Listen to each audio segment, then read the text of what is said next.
नमस्कार। मैं सूरज पारिक आपका दोस्त। कोरोना काल चला लगभग सवा महीने से।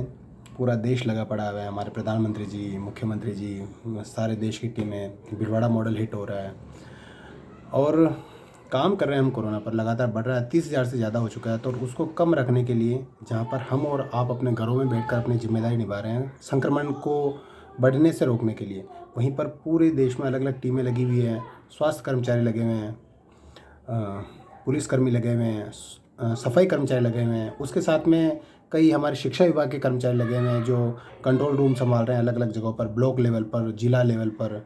और साथ में ऐसे मैंने लोग भी देखे हैं, जैसे कल मैंने मेरा अपने मित्र अरविंद जी को देखा जो सार्वजनिक वितरण प्रणाली को संभाले हुए हैं। एक ट्रक के अंदर बैठकर वो दुकानदारी दे रहे थे। उपभोक्ता भंडार की तरफ से जो सुविधाएं दी गई है आम जनता को, तो आम जनता के बीच में रहकर काफ़ी लोग काम कर रहे हैं। कई स्वयंसेवी संगठन हैं, संस्थाएं हैं। हमारे मित्र हैं हिम्मत जी, वो भी गायों को चारा डाल रहे हैं। कई लोग जो बिल्कुल निर्धन हैं उनको भोजन पहुंचा रहे हैं। तो उन सब के लिए मेरा शत शत तमाम बहुत बहुत धन्यवाद।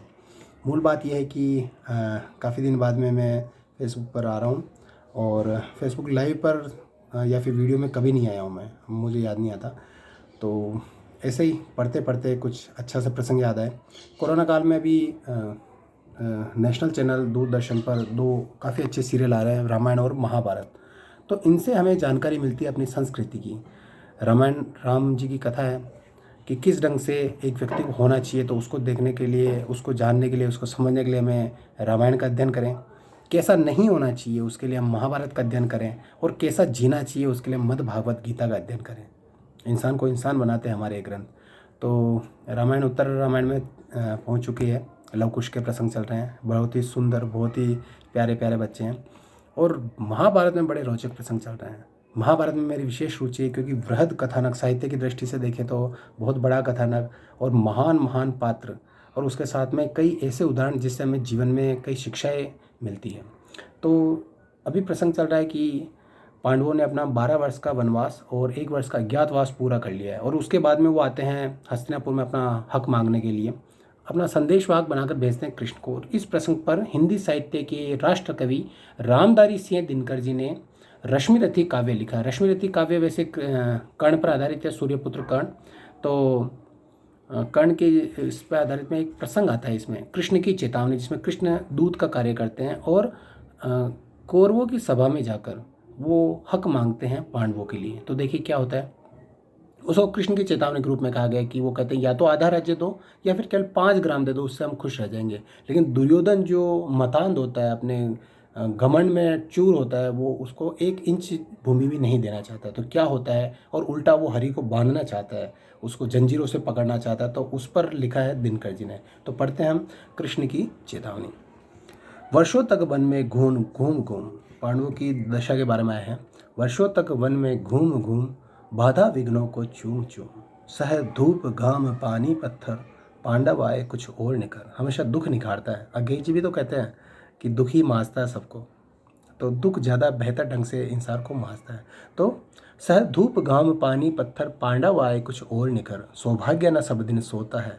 देखे आगे क्या होता है। कितनी अच्छी पंक्ति है ये। निराशा में ये पंक्ति सबसे ज़्यादा काम है कि सौभाग्य ना सब दिन सोता है। निराशावादी न रहे और हमेशा कुछ ना कुछ उत्साह बनाए कि सौभाग्य हमेशा नहीं सोता, कभी ना कभी कुछ ना कुछ तो बेहतर होगा जीवन में। तो मैत्री की राह बताने को, तो कृष्ण जाते हैं दूत संवाद के रूप में। मैत्री की राह बताने को, सबको सुमार्ग पर लाने को, दुर्योधन को समझाने को, भीषण विध्वंस बचाने को, महाभारत बचाने के लिए भीषण विध्वंस बचाने को भगवान हस्तिनापुर आए, पांडव का संदेशा लाए। क्या लाते हैं संदेशा, क्या देते हो शांति प्रस्ताव। दो न्याय अगर तो आधा दो, अगर न्याय ही करना तो आधा दो भाई, इंद्रप्रस्थ लौटा दो। दो न्याय अगर तो आधा दो, पर इसमें भी यदि बाधा हो तो दे दो केवल 5 ग्राम, रखो अपनी धरती तमाम।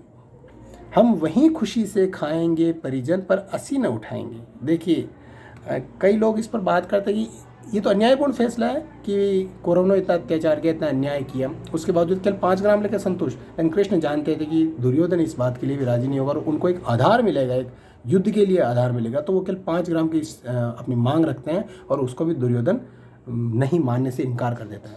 दुर्योधन वह भी दे न सका, दुर्योधन वह भी दे न सका, आशीष समाज के ले न सका। उल्टे हरि को बांधने चला, जो परमात्मा के स्वरूप है, जो विष्णु के अवतार उन्हें बांधने का प्रयास करते हैं, उल्टे हरि को बांधने चला, जो था साध्य साधने चला। जब नाश मनुज पर छाता है, पहले विवेक मर जाता है। विनाश काले विपरीत बुद्धि।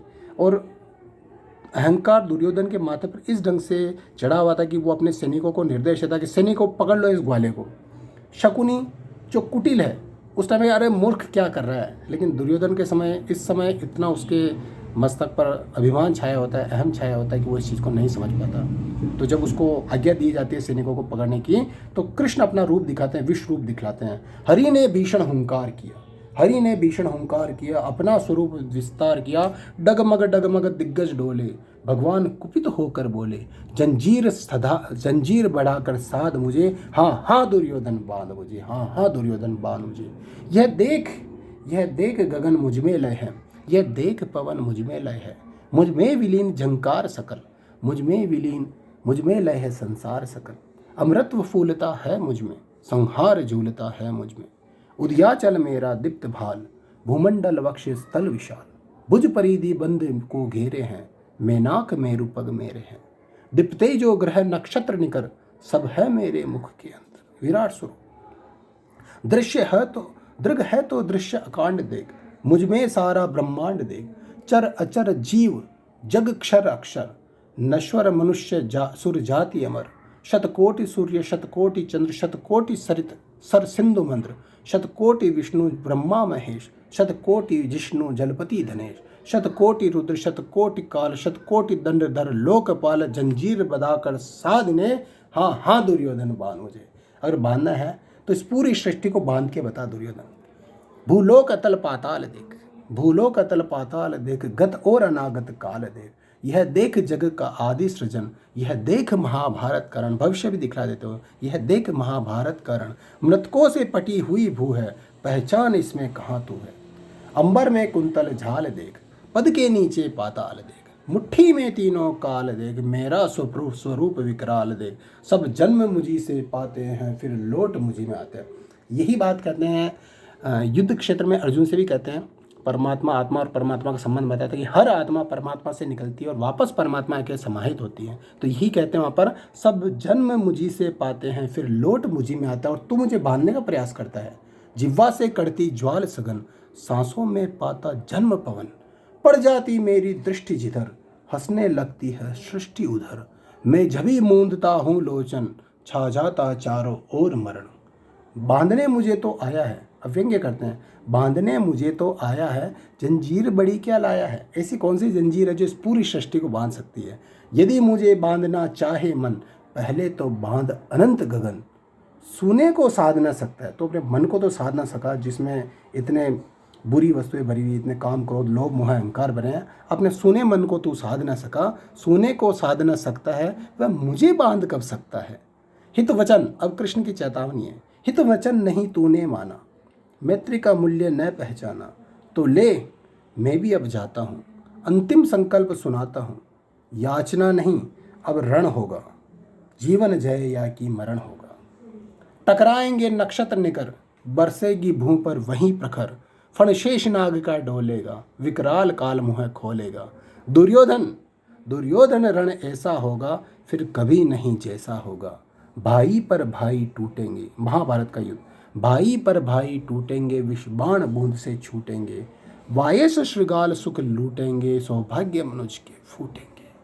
आखिर तो भूशाई होगा, तेरा भी मरण होगा। आखिर तो भूशाई होगा, हिंसा का परदाई होगा। ऐसा विकराल स्वरूप। पूरी सभा एकदम सभी त्राहिमाम घबराते हुए। केवल 2 नर उसमें भी आनंद पा रहे थे। कौन थे वो? थी सभा सन्न सब लोग डरे, चुप थे या बेहोश पड़े।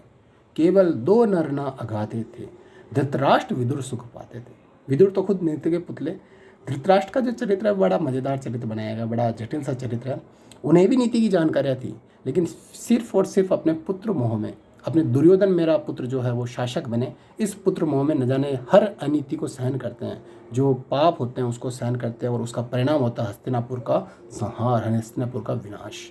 धृतराष्ट्र विदुर सुख पाते थे, कर जोड़ खड़े प्रमुदित, निर्भय दोनों पुकारते थे जय जय जय जय। तो यह है कृष्ण की चेतावनी। मूल है वैसे कर्ण का भी मतलब महाभारत की जो सबसे खास विशेषता है वो महान चरित्र, लार्जर देन लाइफ चरित्र होते हैं उसमें।